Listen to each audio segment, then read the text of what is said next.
In this episode of Gateway Books by Crestance, we're shedding light on a dark and often overlooked chapter in history, a time when fear and suspicion led to the persecution of women in one of Europe's deadliest mass trials.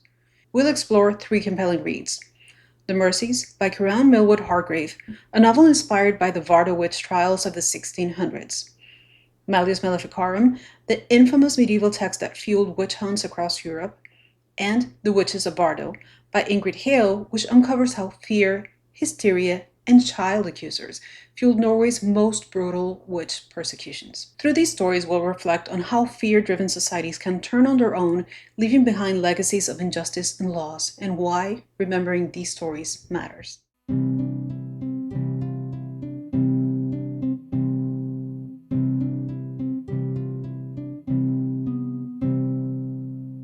Welcome back to Gateway Books by Crestance, your passport from historical fiction to the real events that inspired it. I'm your host, Cindy Cruz, and today we're exploring a dark and complicated chapter in history that took place in a remote part of northern Norway during the mid-17th century. These events, driven by fear and dangerous power dynamics, led to the persecution and death of countless women. But before we dive into the stories, it's important to address the term witch. The word itself carries the weight of centuries of accusation and fear, and it wasn't a title these women claimed, but one imposed on them by a society gripped by superstition and paranoia.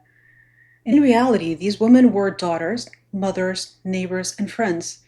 They were part of their communities until fear tore those communities apart. Throughout this episode, you may hear the word witch as part of the historical context with the title of a book, but whenever possible, we'll make an effort to refer to them simply as women, because that's who they were. By being mindful of how we talk about them, we hope to honor their lives rather than define them by the accusation that led to their deaths. Now let's get started. Today we're talking about The Mercies by Kiran Millwood Hargrave, a novel that's both beautiful and haunting, rooted in real historical events that not many people know about. The story takes us to Vardø, a remote village in Norway back in the early 17th century. This was a time when fear and suspicion led to one of Europe's deadliest witch trials, and the events that inspired the book are just as harrowing as the story itself. Let's start with a little background because it really sets the stage for what unfolds. In 1617, a brutal storm hit Vardø, killing around 40 fishermen, almost the entire male population of the village. Just like that, the women were left to fend for themselves, forced to take on tasks they had never done before. They had to fish, mend nets, and basically run the village without the men. It was a huge shift from how things were supposed to be. Now, instead of being seen as resilient and resourceful, their ability to adapt was viewed with suspicion. Some thought it wasn't natural, that somehow their newfound independence had invited evil. Things took a darker turn a few years later when the authorities sent a new commissioner, Absalom Cornet, to the area. His mission was to restore order, and in his mind to root out any signs of witchcraft. Absalom was heavily influenced by the infamous Malleus Maleficarum, a medieval text that treated witchcraft as a real and terrifying threat. As you can imagine, his presence wasn't exactly comforting. It was more like a storm of its own, and one that stirred up fear and paranoia. The book's central character is Maren, a young woman who loses her father, brother, and fiancé in the storm. Overnight, her life changes completely. She and the other woman have to take charge, and in a way, their grief becomes the driving force to keep the community going. It's not easy, but they do adapt. Marion becomes one of the quiet leaders, someone who balances her own heartbreak with the need to survive.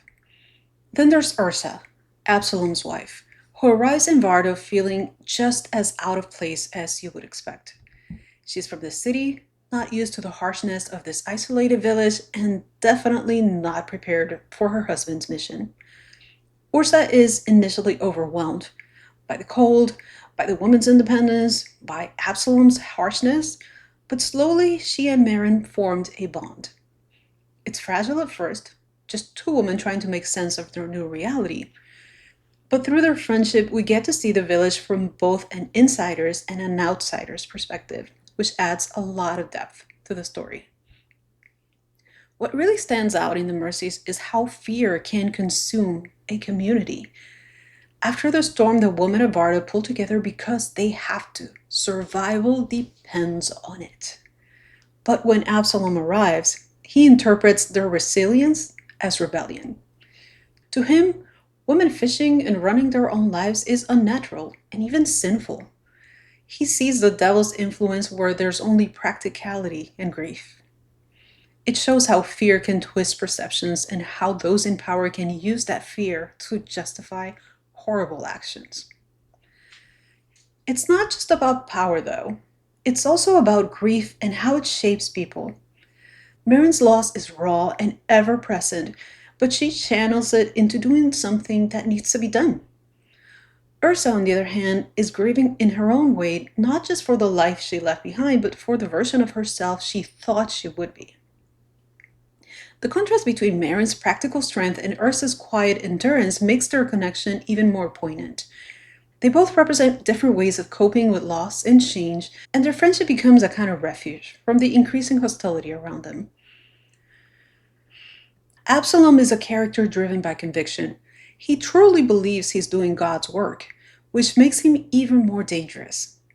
In his mind, he's saving Vardø from evil, but he never stops to question whether the evil he's fighting actually exists. His certainty blinds him to reality, and that's a big part of what makes his presence so suffocating. You can almost feel the tension rise whenever he enters a scene. The book also does an incredible job of showing how small, seemingly insignificant actions can be twisted into evidence of guilt. A gesture, a look, a moment of compassion. Under Absalom's scrutiny, nothing is safe. And that's what makes the fear so insidious. It's not just the outright accusations, it's the slow erosion of trust between the neighbors, between the friends. Hargrave masterfully captures that sense of dread, where every choice feels like a risk. This book is written in a way that really pulls you in. Hargrave's language is lyrical, but grounded. You feel the icy winds of Vardø, the isolation, the way the sea both provides and threatens. Her attention to detail make you feel like you're right there with Marin and Ursa, trying to hold on to what little normalcy they have left. The dialogue feels authentic, and there's a quiet intensity to every interaction. Even when nothing is being said, you can sense the weight of the unspoken. The real strength of the Mercies lies in how it captures the subtle, creeping nature of fear, how it seeps into everyday life, turning neighbors into enemies and kindness into suspicion. Through Marin and Ursa's experiences, we see how easily power can corrupt when driven by certainty and intolerance. It's a story that challenges us to think about how communities can tear themselves apart when fear takes the lead. This fear-driven mindset didn't just emerge from nowhere. It was shaped and fueled by a notorious text that laid the groundwork for centuries of persecution, the Malleus Maleficarum. Let's take a closer look at this infamous manual and how it became an instrument of fear and control. If we want to understand why fear of witchcraft became so deeply rooted in Europe, the Malleus Maleficarum is the book to look at. Written in 1487 by two Dominican monks, Heinrich Kramer and Jacob Sprenger, the Malleus Maleficarum was essentially a manual for identifying, prosecuting, and punishing supposed witches. It's hard to overstate the impact this book had. It became the go-to reference for witch hunters and inquisitors across Europe for hundreds of years. During a time when fear and superstition ran rampant, this text provided something that seemed like certainty. It was structured, authoritative, and presented as a theological and legal guide. But it wasn't just an academic piece, it was a call to action. What's interesting is that the Malleus Maleficarum wasn't immediately accepted. In fact, when Kramer first wrote it, the church wasn't entirely on board. The Catholic Church had been somewhat skeptical about witchcraft accusations up until that point, at least in an official capacity. But Kramer was determined to legitimize his work, so he secured a papal bull from Pope Innocent VIII in 1484 that condemned witchcraft as a serious crime. He attached this decree to his book, making it seem like the church was fully endorsing his ideas, even though that wasn't entirely accurate. Kramer's motivation came from personal frustration. As an inquisitor, he had struggled to convict women of witchcraft in Innsbruck, where his methods and obsession with female guilt were heavily criticized.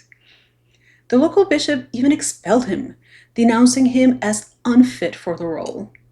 So in a way, the Malleus Maleficarum was his response to that failure, a way to make his methods seem legitimate and necessary.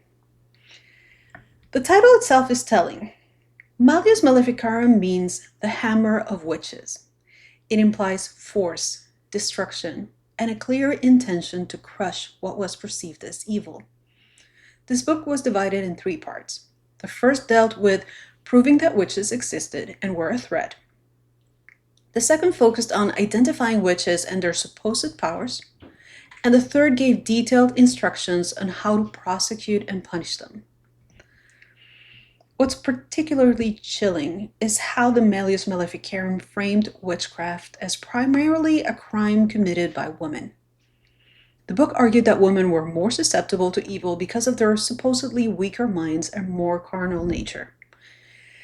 It painted women as inherently flawed and easily corrupted, which not only fueled misogyny, but also made it easy to target those who didn't conform to societal norms.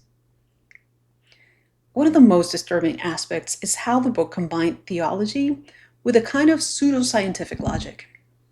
Kramer and Sprenger didn't just claim that witches existed, they laid out elaborate reasons why women were more likely to become witches. They pointed to biblical stories, natural philosophy, and even folk beliefs to build a case. And because the book framed itself as both religiously and intellectually rigorous, it had a terrifying authority. The second part of the Malleus Maleficarum was essentially a guide on identifying witches. It listed signs to watch for, like having a birthmark or behaving strangely. It claimed that witches could control weather, harm livestock, and cause illness through curses. If a woman didn't show proper fear or humility when accused, that itself was suspicious. The logic was circular and impossible to disprove. If a woman denied being a witch, it was seen as proof of her cunning. If she confessed, she was guilty. There was no way out. Then came the methods of extracting confessions, which often involved brutal torture. The book justified torture as a necessary evil, claiming that witches were inherently deceptive and needed to be forced to reveal the truth. Once a confession was obtained, execution usually followed. The book insisted that mercy should not be shown, as witches posed a grave threat to the community. The Malleus Maleficarum spread rapidly after it was printed, thanks to the relatively new technology of the printing press.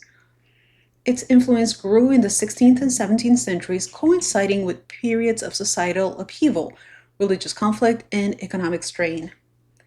When people felt uncertain or threatened, they sought explanations, and the book provided one, however flawed and dangerous. Its biggest impact was in its ability to turn fear into structured violence. Instead of random accusations, it created a kind of blueprint for persecution. It legitimized the idea that women's independence or nonconformity was inherently evil. In practice, this meant that women who lived alone, practiced traditional healing, or didn't fit into the expected societal roles became prime targets. The cultural impact was massive. In Germany, Switzerland, France, and Scotland, the witch hunts intensified with thousands of women executed based on accusations rooted in the ideas promoted by this book. Judges, inquisitors, and local authorities treated it as fact. And once the accusations began, they were almost impossible to refute. So why did the Malleus Maleficarum become so influential? Part of it was timing. It appeared when Europe was already grappling with religious turmoil. the Protestant Reformation, the Catholic Counter-Reformation, and a general sense of instability.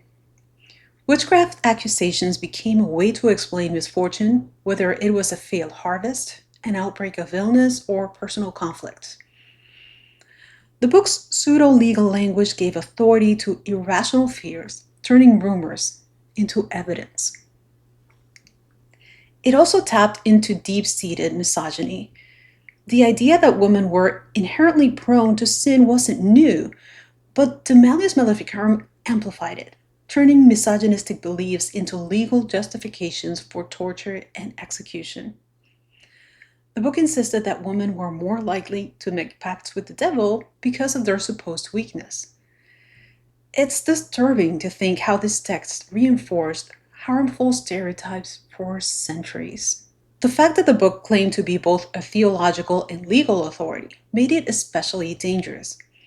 It presented itself as undeniable truth, which meant that challenging its conclusions wasn't just a matter of disagreeing, it was seen as siding with evil. In many ways, the Malleus Maleficarum set the stage for the modern witch hunts by framing fear and suspicions as moral duties. Even as Enlightenment ideas began to challenge superstition, the legacy of the Malleus Maleficarum lingered. The perception of women as inherently deceitful or morally weak persisted, even after the fear of witchcraft had faded. The social damage had been done, and it wasn't just about witch trials. It was about how women's independence and knowledge were systematically suppressed. Understanding the Malleus Maleficarum is crucial because it helps us see how fear can be codified into law, turning prejudice into policy. It's a grim reminder that once fear is institutionalized, it becomes incredibly difficult to challenge. This book didn't just reflect existing beliefs, it actively shaped them, pushing communities towards violence and persecution. And this mindset didn't just disappear when the witch hunts finally declined. The same logic that framed women as inherently dangerous or prone to corruption found new forms in later societies. It's why studying this text is more than just looking at history. It's examining how power can manipulate fear to justify terrible acts. When we look back at the Vardø trials, it's impossible to ignore how ideas from the Malleus Maleficarum played a role in shaping the mindset of the authorities. Absalom Cornet, the commissioner in the Mercies, embodies the book's legacy. A man so convinced of his righteousness that he can't see the humanity of the woman he persecutes. It's a chilling reminder that once fear takes root, it can be manipulated to justify almost anything. Next, we'll look at how the same fear played out specifically in the Vardø witch trials and how the stories of the women involved have been remembered and re-examined in The Witches of Vardø by Ingrid Hale. The Witches of Vardø approaches the events from a different angle, offering a meticulous research-driven account of what happened, while also emphasizing the long-lasting impact on the community. Unlike the Mercies, which uses a fictional narrative to bring the events to life, Hale's work is rooted in historical analysis and real testimonies. It's a deep dive into how fear and suspicion took hold and how the echoes of those tragic events are still felt today. What sets the Witches of Vardø apart is its focus on how these trials were not just the result of a singular event or a few powerful men imposing their will. Instead, Hale uncovers how fear seeped into the fabric of the entire community, influencing not just the authorities, but also the everyday people of Vardø. This book challenges the idea that the witch hunts were purely top-down impositions. Instead, it reveals how ordinary villagers, driven by fear and desperation, became complicit in the tragedy. One of the most compelling aspects of Hale's narrative is how she centers the experiences of those who were most vulnerable during this period. Women who were already marginalized within their community, and crucially, the children, who became the key witnesses in the trials. Hale doesn't just recount the facts. She unpacks the social dynamics that led to children accusing adults, sometimes their own mothers. To understand why these accusations took root, we have to look at the psychological atmosphere at the time. The harsh environment of Vardø made survival a communal effort, but it also bred a kind of suspicion that could easily spiral out of control. After the devastating storm that killed most of the men, the remaining villagers faced not just grief, but a profound disruption of their social structure. The need for explanations, for a reason behind their suffering, made them susceptible to the idea that something evil had infiltrated their lives. In this tense environment, children became particularly vulnerable to influence. Hale highlights how adults, driven by a desperate need for answers, sometimes pushed children to confirm their worst fears. Other times, children genuinely believed they saw signs of witchcraft, influenced by stories and superstitions circulating around them. Once a child made an accusation, it was almost impossible to retract. Any hesitation or change of story was interpreted as a sign that the devil himself was trying to protect his servant. One case Hale delves into involves a young girl named Ingeborg, who was barely 12 when she became a central figure in accusing several women. Her story is heartbreaking because through Hale's careful reconstruction, we see how Ingeborg's initial uncertainty was shaped into certainty through repeated questioning and pressure from adults. Once the accusation took hold, other children followed, sometimes repeating what they had heard or inventing details to align what they thought the adults wanted to hear. Hale's portrayal of Ingeborg and the other young accusers is deeply human. She doesn't frame them as villains or as manipulative. She shows how they were caught in a web of fear and expectations. The pressure to provide answers, to explain why bad things kept happening, became too much to bear. In many ways, these children were victims too, manipulated by adults who saw them as instruments for revealing supposed truths. What makes this situation even more complex is how these accusations align with existing social tensions. Some of the accused women were already seen as outsiders or troublemakers. In a small community like Vardø, where everyone's actions were scrutinized, being different could be dangerous. If a woman didn't adhere strictly to social norms, or if she openly criticized others, that could be enough to make her a target. When children pointed fingers, it only took a few corroborating stories to seal their fate. Another fascinating aspect of the Witches of Vardø is how Hale examines the role of the church.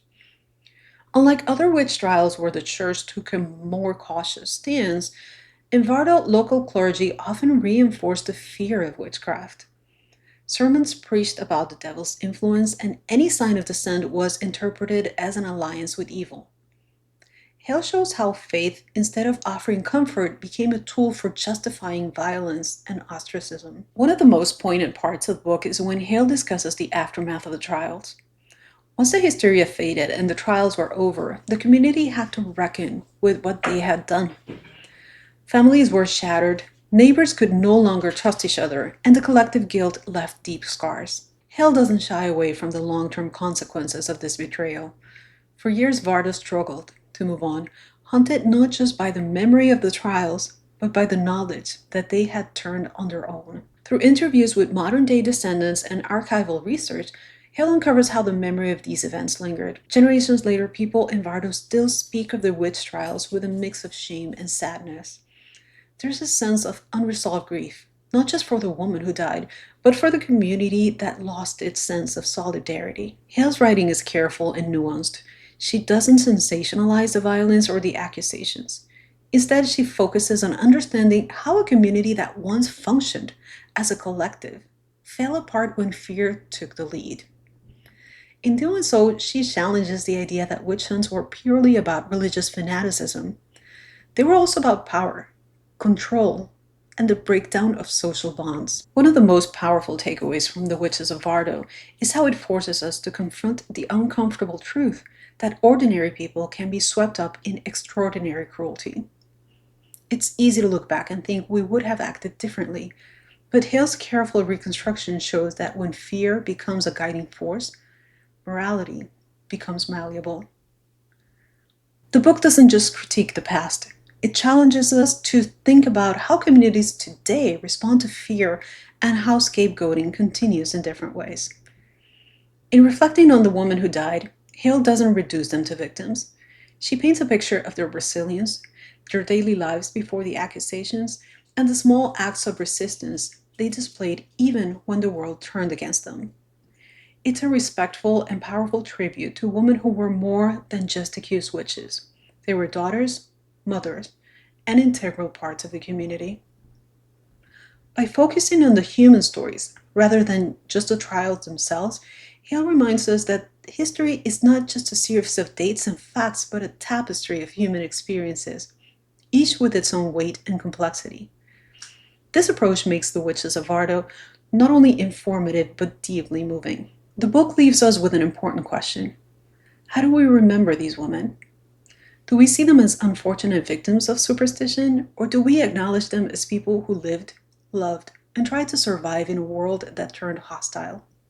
Hale's work is an effort to reclaim their stories from the label witch and remind us that their humanity was real, even if history tried to erase it. Next, we'll look at how the stories from the Mercies, the Malleus Maleficarum, and the Witches of Vardø intersect, revealing how the fear of witchcraft wasn't just an isolated phenomenon, but part of a broader cultural legacy that still resonates today. It's hard to walk away from these stories without a sense of heaviness, not just because of what happened, but because of what it reveals about human nature. The Vardø witch trials weren't just about superstition or isolated cruelty. They were about fear shaping reality, about communities tearing themselves apart from the inside. What stays with us most is how easily fear and power can distort the truth, and how the echoes of that fear can linger for generations. These women weren't just victims of circumstance, they were individuals whose lives became defined by accusations rooted in fear. When all was said and done, 17 women had lost their lives, executed not because of who they were, but because of what fear made people believe about them. Exploring these books leave us reflecting on how we as communities react to difference and uncertainty. Are we quick to judge, to label, to condemn? Or can we take a step back and remember that behind every story of fear and persecution are human lives, real people whose stories deserve to be seen with honesty and empathy? Thank you for taking the time to reflect on this history with us. These stories may be rooted in the past, but they continue to ask important questions of us today. If you enjoyed this episode of Gateway Books by Crestance, don't forget to like, subscribe, and share your thoughts with us. We love hearing how these stories resonate with you. At Crestance, we're all about creating spaces that inspire your love of reading, places where you can immerse yourself in stories, reflect on history, and explore new perspectives. Whether it's through thoughtful gear or home decor, we believe that your space should celebrate your passion for books. Visit crestance.com to discover pieces that make your reading nook feel even more inviting. Thank you for being part of this journey with us. Until next time, keep reading, keep reflecting, and keep sharing stories that challenge and inspire you.